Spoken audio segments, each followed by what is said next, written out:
αληθινός φίλος είναι πάντα κοντά σου στις δύσκολες στιγμές. Δεν σε αφήνει ποτέ. Ο αληθινός φίλος λέει πάντα την αλήθεια.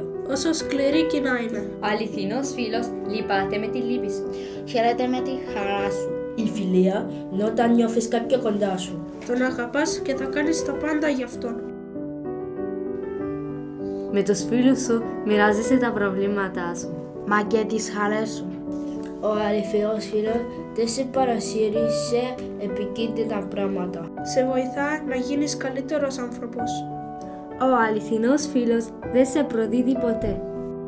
Ο αληθινός φίλος δίνει πάντα την ελευθερία που χρειάζεσαι. Για να είσαι ο εαυτός σου. Χωρίς να προσπαθεί να σε αλλάξει. Χωρίς φίλους η ζωή δεν είναι ωραία.